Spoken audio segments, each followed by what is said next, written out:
जो विकास गोरिया कोठी में होना चाहिए, क्या वास्तविक रूप से वो हुआ है? बिल्कुल नहीं हुआ है। मतलब ये बात आप कह रहे हैं? हम ऑन कैमरा कह रहे हैं। तो उनके पास हॉस्पिटल के लिए ज़मीन नहीं हो तो हम अपने पास हॉस्पिटल की ज़मीन देंगे। सरकारी ज़मीन नहीं हो तो अपनी ज़मीन देंगे। मतलब हनी वर्मा ये बात को कह रहे हैं कि अगर इस क्षेत्र में लोगों के लिए आप हॉस्पिटल तक अगर इस देने के लिए रेडी अगर हैं, इस क्षेत्र आप जब यहाँ से विधायक बनते हैं तो गोरिया कोठी के लिए सबसे पहला काम क्या करेंगे? बिल्कुल, अगर सरकार करने में सक्षम नहीं होगी किसी वजह से तो हम खुद गोरिया कोठी को एनएम और जीएनएम कॉलेज बना के देंगे। या एनडीए के कोई भी नेता सत्तारूढ़ पार्टी से आगे कहता है कि हमको गोरिया कोठी में कॉलेज खोलना है तो हमसे जितना हो पड़ेगा हम अपनी ज़मीन भी दे देंगे और ज़मीन उनको एक्वायर कराएंगे। देखिए, विधानसभा का चुनाव नजदीक है, सरगर्मियां जो है बढ़ी हुई है। विभिन्न क्षेत्रों में विभिन्न जो प्रत्याशी हैं वो उभर कर सामने आ रहे हैं। हमारी मौजूदगी अभी सिवान के गोरिया कोठी विधानसभा में है। कैमरे के फ्रेम में जिस शख्स को आप देख रहे हैं भली भांति जानते होंगे। परिचय के लिए इनका नाम हनी वर्मा है और इस बार गोरिया कोठी विधानसभा क्षेत्र से ये प्रत्याशी के रूप में उभर के सामने आ रहे हैं। पहले बहुत बहुत स्वागत है सर आपका। आपके सभी दर्शकों का मेरा नमस्कार। पिछली मर्तबा भी कुछ दिन पहले विगत दिनों में तेजस्वी यादव का एक कार्यक्रम सिवान में हुआ था और तेजस्वी यादव सिवान में ही नहीं बिहार के विभिन्न जिलों में कर रहे हैं। तो आपने काफ़ी बढ़ चढ़ के हिस्सा लिया। क्या लगता है इस बार हनी वर्मा मूड पूरा बना चुके हैं कि भाई फील्ड में आ जाना है? देखिए, तेजस्वी यादव जी का जो प्रोग्राम था वो तो शेड्यूल एक प्रोग्राम है क्योंकि वो कार्यकर्ता संवाद के माध्यम से पूरे बिहार के विभिन्न जिलों में जा रहे हैं। बिल्कुल। और जब ये कार्यक्रम समाप्त होगा तो फिर वो प्रखंड वाइज करेंगे और अगर समय नहीं मिला तो अनुमंडल वाइज जरूर करेंगे जी। तो इस संदर्भ में उनका सिवान आगमन हुआ था। और सिवान के संगठन के बारे में क्या कहना, आपने तो देखा ही होगा कि उन्होंने कई प्रखंड अध्यक्ष से पूछा भी, इसका जवाब बेचारे लोग नहीं दे पाए। तो संगठन तो सिर्फ कोरम में कागज़ में ही चल रहा है।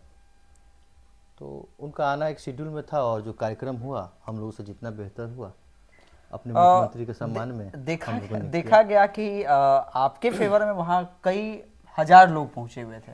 मतलब कार्यकर्ता कह लीजिए तो बहुत सारे लोगों को देखा गया भाई कि लोग नारा भी लगा रहे थे, हनी वर्मा, तेजस्वी यादव, ये तमाम। तो क्या लगता है इस बार आप मूड बना चुके हैं गोरिया कोठी विधानसभा में उतरने के लिए? नहीं, मूड तो जनता को ने बना रखा है।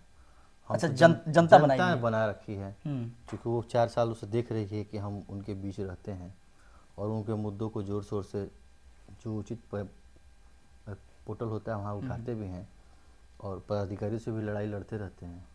तो मूड जनता ने बना रखा है। क्या लगता है जो सतत विकास गोरिया कोठी का होना चाहिए, क्योंकि गोरिया कोठी से भावी प्रत्याशी के रूप में आप उभर कर सामने आ रहे हैं, जो विकास गोरिया कोठी में होना चाहिए क्या वास्तविक रूप से वो हुआ है? बिल्कुल नहीं हुआ है।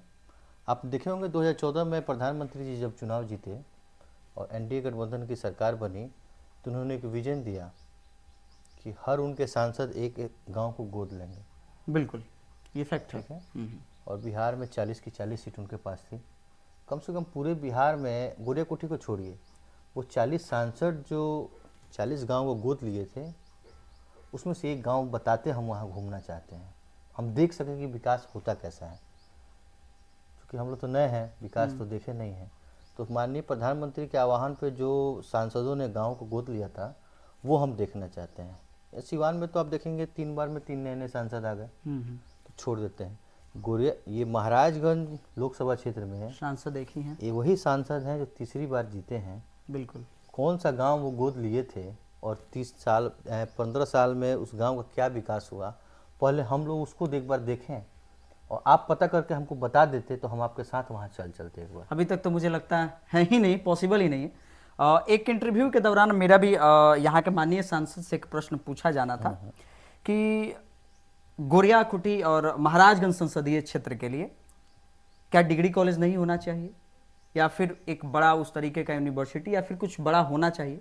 लेकिन उनके द्वारा कहा जाना है कि भाई आपके क्षेत्र में ज़मीन आप लोग मुहैया करा दीजिए, हम लोग ये करा देते हैं। तो क्या एक पत्रकार का काम ज़मीन मुहैया होता है क्या? नहीं, अगर सांसद साहब को उनके पूरे संसदीय क्षेत्र में कहीं ज़मीन नहीं मिल रहा है तो अगर वो आके हमसे मांगेंगे तो हम उनको ज़मीन उपलब्ध करा देंगे। मतलब ये बात आप कह रहे हैं? हम ऑन कैमरा कह रहे हैं कि वो उनके पास हॉस्पिटल के लिए ज़मीन नहीं हो तो हम अपने पास हॉस्पिटल की ज़मीन देंगे, सरकारी ज़मीन नहीं हो तो अपनी ज़मीन देंगे। मतलब हनी वर्मा ये बात को कह रहे हैं कि अगर इस क्षेत्र में लोगों के लिए आप हॉस्पिटल तक अगर इस देने के लिए रेडी हैं। अगर इस क्षेत्र में माननीय सांसद साहब या एनडीए के कोई भी नेता सत्तारूढ़ पार्टी से आगे कहता है कि हमको गोरिया कोठी में कॉलेज खोलना है, तो हमसे जितना हो पड़ेगा हम अपनी ज़मीन भी दे देंगे और ज़मीन उनको एक्वायर कराएं। वो पहले अपना विधेयक तो पारित करें कि हाँ गोरिया कोठी में एक या पूरे महाराजगंज लोकसभा में एक कॉलेज खोलना है। आपको पता होगा हमारे गांव में 5 बेड का हॉस्पिटल तेजस्वी प्रसाद जी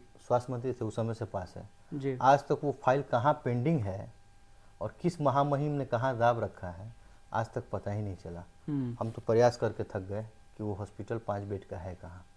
ज़मीन भी एक्वायर करके दिया जा चुका है और ये तो नया बनाना है, इसको छोड़िए। ये आप ही के प्रखंड में मदारपुर में बहुत पुराना पीएससी है, उसमें एक डॉक्टर तो नहीं दे पाए ये लोग। अंग्रेज के ज़माने का हॉस्पिटल है जामो, वहाँ तो एक डॉक्टर नहीं दे पाए, तो फिर आप कैसे उम्मीद कर सकते हैं कि इनको दिया जाए तो ये कर देंगे। अच्छा, क्या लगता है वर्तमान जो स्थिति है गोरिया कोठी का, गोरिया कोठी देखा जाता है तो यहाँ पर मामला जो है इस प्रकार चलाया जा रहा है कि यहाँ से बैकवर्ड को टिकट दे दिया जाए तो ये जो टिकट है वो लूज कर जाएगी, या फिर फॉरवर्ड को दे दिया जाए तो ये टिकट जो सीट जो है वो निकल जाएगी।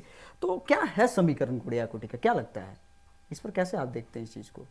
समीकरण मतलब आपके सवाल ही नहीं समझ रहा हूं। मतलब देखा जाए तो गोरिया कोठी का जो समीकरण है इसमें लोगों का कहना रहता है कि अगर यहाँ से राजपूत कैंडिडेट को अगर टिकट दिया जाए तो ये टिकट सीट को ये निकाला जा सकता है।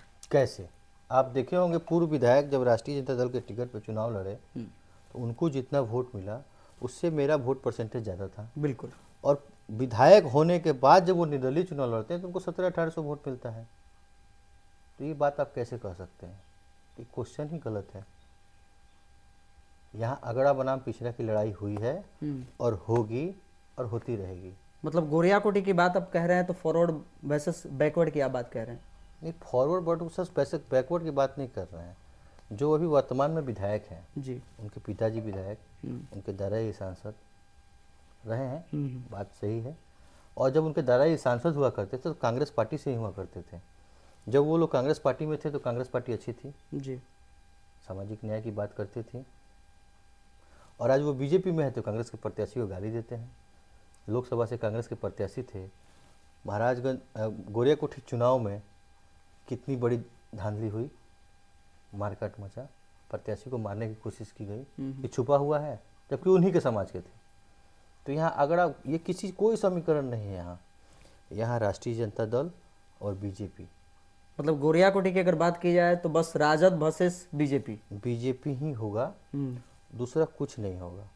और रही बात जातीय समीकरण की, तो जातीय समीकरण बनाना, बिगाड़ना, खेलना, भाई को भाई से लड़ाना, एक घर को 3 जगह करना, ये उन लोगों का मतलब क्या कहें, पारिवारिक काम ही है। मतलब इस बात को मानते हैं मतलब आप? उसको हम अब मैं उस शब्दों को व्यक्त नहीं कर पा रहा हूँ, इसीलिए बोल दिया कि वो उन लोग का काम ही है। हनी वर्मा के साथ अब की बार किस प्रकार होने वाला? हनी वर्मा के साथ वो तमाम लोग रहेंगे जो मेरे साथ जो होना होगा हम समझ लेंगे, और हमारे होते हुए किसी कमज़ोर को प्रताड़ित किया जाएगा तो हम वहाँ उसके पीछे खड़े मिलेंगे। मतलब आप ये देखे होंगे पंचायत समिति का चुनाव था, हम तो चुनाव लड़ नहीं रहे थे, मेरे ऊपर FIR कराया जाता है। बिल्कुल गलत FIR कराया गया, 3-3 4-4 FIR कराया गया, गोली चलने वाला ही मामला था। हाँ। हर्जन एक्ट भी किया गया। तो क्या आपको लगता है, या गोरिया कोठी की जनता या आपके दर्शक बताएंगे क्या उस तरह की मेरी प्रवृत्ति है? लेकिन उस सब के बावजूद भी हम विचलित नहीं हुए। हम आराम से धैर्य से अपना काम किए, सीट को निकाले। तो आप जो कह रहे हैं वैसा संभव कभी नहीं होगा। हम दोनों लोग चुनाव लड़ेंगे। मतलब हनी वर्मा के साथ वो तमाम लोग हैं इस बार जो पिछली मर्तबा नहीं थे। बिल्कुल बिल्कुल नहीं है तो फिर हर चुनाव हम जीत कैसे रहे हैं? नहीं है मेरे साथ तो फिर हर चुनाव हम जीत कैसे रहे? मेरे ऊपर केस था, हम भागे भागे फिर रहे थे, फिर भी बहुत अंतराल से हम लोग चुनाव जीते। तो सब लोग साथ हैं तभी तो जीत रहे हैं। गोरिया कोठी की प्लान की हम लोग बात करते हैं। गोरिया कोठी जो विधानसभा है, यहाँ पे युवा वर्ग के भी नौजवान काफ़ी ज़्यादा हैं। आप जब यहाँ से विधायक बनते हैं तो गोरिया कुटी के लिए सबसे पहला काम क्या करिएगा? देखिए, अभी 2 दिन पहले हमने इंटरव्यू में यही सवाल आया था, तो हमने बातों को घुमा फिरा के कहा कि हमारे नेता तेजस्वी यादव जी जैसा करेंगे वैसा होगा। लेकिन हर नेता जो भी जनता के मुद्दे को लेकर आगे बढ़ता है, वो अपने एक विजन बना के रखता है, और अपना विजन जब खोल दिया जाएगा, आपके फोटो पे तो विजन रहेगा कहाँ? समय का इंतजार कीजिए, एक बेहतर गोरिया कोठी हम लोग बना के दिखाएंगे। मतलब इस बात को आप कह रहे हैं कि गोरिया कोठी को बेहतर बनाना है? मेरा जो विजन है मेरे साथ है, मेरे अंदर है, और इसको हम समय आने पे सब लोगों को बताएंगे। तेजस्वी यादव के विभिन्न कार्यक्रम में देखा गया माई बहन योजना, फिर पेंशन को बढ़ाकर 400 से बढ़ाकर लगभग 1500 के आसपास किया जा रहा है, तो इस चीजों को कैसे देखते हैं आप? नहीं, एक 200 यूनिट फ्री बिजली की भी योजना है। तो इस चीजों को कैसे देखते और हैं? जब हम लोग सदन में जाएंगे तो हम लोग अपने मुख्यमंत्री से कहेंगे इस चीज को कि किसानों के लिए बिजली फ्री कर दी जाए।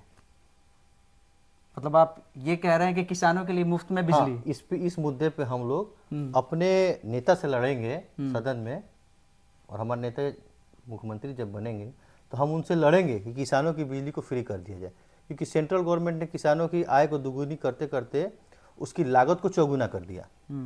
तो हम उसकी लागत घटाने के लिए बिजली को फ्री करेंगे।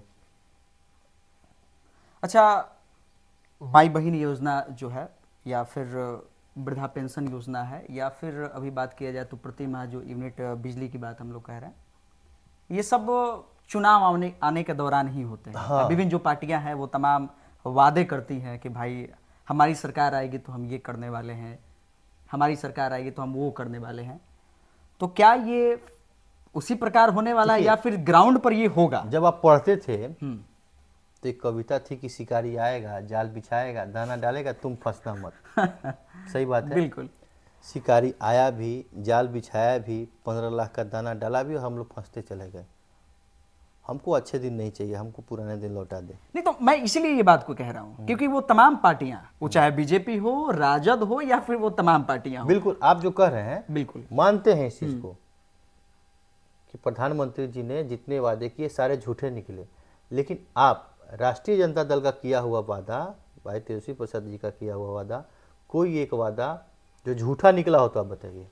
अब आप कहेंगे 10 लाख रोजगार देने का वादा किए थे, हम फुल मेजोरिटी में आए ही नहीं। जितना सक्षम हो पाया हमने करके दिखाया। हमने नहीं करके दिखाया, तेजस्वी यादव जी ने करके दिखाया। और हम तेजस्वी यादव जी के साथ साथ भाई ओसामा जी का भी ये वादा है कि अगर ऐसा हम लोग सरकार में आते हैं तो हम इस चीज़ को करके करवाएंगे। मतलब सरकार अगर 2025 विधानसभा में बनती है तो बिहार में ये प्रमुख काम होने वाले हैं। बिल्कुल। और ये अकेले तेजस्वी जी का वादा नहीं है, ओसामा साहब का भी वादा है, और दोनों भाई मिलके ये वादा किया है, और उस वादे को आपको उनका छोटा भाई बता रहा है कि हम लोग इसको कराएंगे।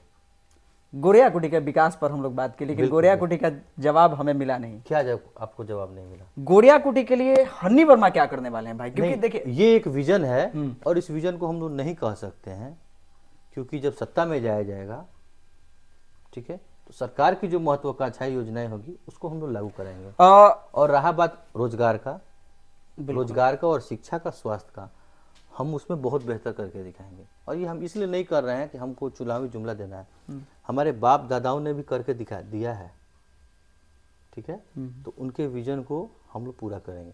आपके एक पड़ोसी विधानसभा है बैकुंठपुर जी, वहाँ पर जाइएगा तो वहाँ की स्थिति जो है, वहाँ के आसपास में पॉलिटेक्निक कॉलेज भी है, ITI कॉलेज भी आसपास, तमाम विधानसभा के हम स्पेशली बात करते हैं, तो क्या ट्रामा सेंटर भी है, तो वो तमाम चीज़ें वहाँ हैं। और हमें काफ़ी अच्छा लगा भाई कि एक विधानसभा में ये होना, मतलब शायद हमें लगता है कि स्वास्थ्य क्षेत्र में या फिर एजुकेशन क्षेत्र में उस क्षेत्र को काफ़ी आगे बढ़ाता है। बिल्कुल। लेकिन गोरिया कोठी में अभी तक ये सब देखने को नहीं मिला है, तो क्या उम्मीद किया जाए? उम्मीद क्या किया जाए? बिल्कुल होगा। बिल्कुल होगा। 100% आप कह रहे हैं कि हमारी सरकार आएगी भाई, और इस बार अगर हम गोरिया कोठी से चुनाव जीत कर जाते हैं तो पक्का होने वाला है। बिल्कुल। अगर सरकार करने में सक्षम नहीं होगी किसी वजह से, तो हम खुद गोरिया कोठी को NM और GNM कॉलेज बना के देंगे। चलिए भाई, ये पहली हम खुद बना के देंगे। ये बहुत बड़ी बात ये कह रहे हैं, और हमें लगता है कि एक बार इन तमाम मुद्दों पर बात होनी चाहिए। के बाद पहला काम हम, अगर सरकार की अपनी बहुत मजबूरियां होती हैं, जीतते ही 1 महीने के अंदर हम खुद उसका शिलान्यास कराएंगे। चलिए भाई, बहुत बड़ी बात आप बोल रहे हैं। हमारे तरफ से भी इसके लिए बहुत बहुत शुभकामनाएं भाई कि आप आगे चलिए, आगे बढ़िए, और उस बार भी हम इंटरव्यू आपका करेंगे। बिल्कुल। चलिए, इस तमाम रिपोर्ट के बारे में आप तमाम लोग क्या सोचते हैं, क्योंकि हमारी मौजूदगी अभी सिवान के गोरियाकुटी विधानसभा क्षेत्र में थी, और विधानसभा चर्चाओं को देखकर आप तमाम लोग क्या कुछ कहते हैं। बाकी परिचय के लिए मेरा नाम विवेक है और आप मुझे अपना बिहार प्लेटफॉर्म पर देख रहे हैं। बहुत बहुत धन्यवाद।